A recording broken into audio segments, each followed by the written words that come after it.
Eu acho assim, acho que eu estou desde que eu nasci pensando no Brasil. Acho super difícil.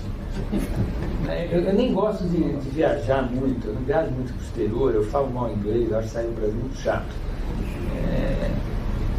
O Brasil já é suficientemente complicado para a gente gastar uma vida pensando nele. Né? Então, eu te entendo. Eu acho que o que você me disse foi o seguinte: a gente achava, até um tempo atrás, que desenvolvimento econômico era investimento. É um pouco o que a gente fez no passado recente, tem um pouco essa tradição. É uma visão meio hidráulica do desenvolvimento econômico, meio mecânica.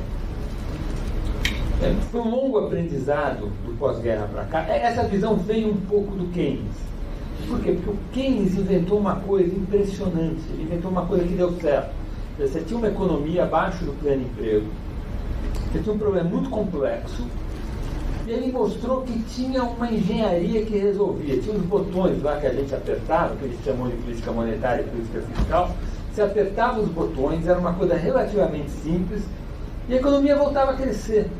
Então Keynes talvez tenha se deparado com um dos primeiros casos em que um problema muito complexo tinha sim uma solução relativamente simples e que estava certa. Bom, esse negócio deu tanto sucesso que a macroeconomia virou a coisa mais importante. E a gente levou, e esse foi o erro, e acho que esse é o erro que os heterodoxos fazem até hoje, quando a gente vê o debate do Gudin, o Celso Furtado, tem isso por trás. E a gente achou que o desenvolvimento econômico de longo prazo também era uma questão de engenharia. Era apertar uns botões, eu apertava os botões certos e gerava crescimento, e o botão que eu tinha que apertar era o botão do investimento. E o mundo entrou nisso. Nos anos 50, 60, 70, o Banco Mundial gastou bilhões na África com ajuda e tal, e foi jogar dinheiro no lixo. Teve que vir um historiador econômico, Douglas North, e na verdade o que o Douglas North fez foi só nos ensinar o Adam Smith. De certa forma, a mensagem keynesiana no meio do século XX foi tão forte que a gente esqueceu do Adam Smith, que é instituições importam. E o Douglas North recuperou essa mensagem e disse: o desenvolvimento econômico é essencialmente a gente construir. Eu vou falar uma definição. O problema é que a definição é super simples e faz todo sentido. A implementação prática da definição não é fácil, porque cada circunstância, cada realidade vai dizer que a gente tem que implantar essa definição de um jeito, e não é muito operacional, mas ajuda a gente a entender o final do desenvolvimento.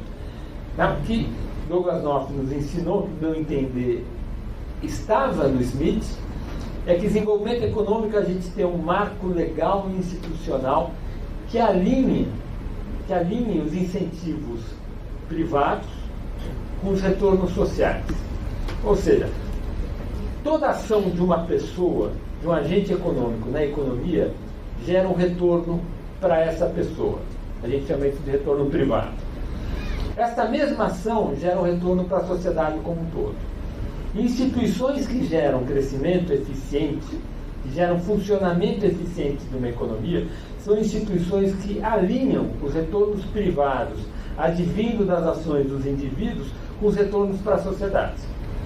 E instituições que geram subdesenvolvimento são instituições que permitem com que exista um monte de maneiras de uma pessoa se dar bem sem que ela simultaneamente tenha que gerar um retorno para a sociedade, mais ou menos do mesmo tamanho do retorno privado. Então, uma sociedade que é fácil roubar, o roubo é isso, é uma atividade privada, dá trabalho inclusive roubar. A gente vê esses assaltos de carro forte em São Paulo, os caras ficaram meses, eles trabalharam muito para produzir aquele assalto. Mas o resultado daquele assalto é só uma transferência de riqueza entre pessoas. Não tem nenhum produto social sendo produzido. E a sociedade está gastando recursos para aquele assalto. Então, uma sociedade que assaltar é fácil, é uma sociedade que vai ser subdesenvolvida. Uma sociedade em que uma pessoa pode prestar um concurso para ser servidor público, e depois ela tem uma estabilidade, não vai ser cobrada, e vai ter uma renda perpétua com aposentadoria vitalícia, é uma sociedade porque a gente está desalinhando os incentivos privados com os retornos e, portanto, gera desenvolvimento. Todos os casos que você mencionou, que me parecem são casos verdadeiros, são casos que se adequam a essa questão mais geral. Essa questão é muito forte. Desalinhamentos dos incentivos no Brasil são muito presentes. Toda a legislação tributária gera isso, o altíssimo custo de conformidade da legislação tributária, o grau excessivo de litigiosidade que nós temos, diversas formas de planejamento tributário que há, e em todas as áreas a gente tem. Então, eu diria, eu concordo com tudo que você falou, mas eu acho que o problema é mais geral. E o desenvolvimento econômico é um processo lento, que a gente tem que ter paciência de construção institucional. E é isso que eu quis dizer, que é a tragédia do intervencionismo.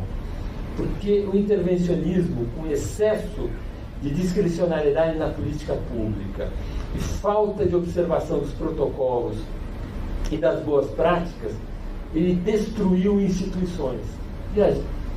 Por exemplo, destruiu a confiabilidade no Banco Central. Isso custou muito caro para a gente, para desinflacionar a economia em 2015, 2016, 2017. E a gente está, desde o governo Temer, no meu entender, num processo de reconstrução institucional que agora está um pouco confuso em função das escolhas de gestão de política do nosso presidente.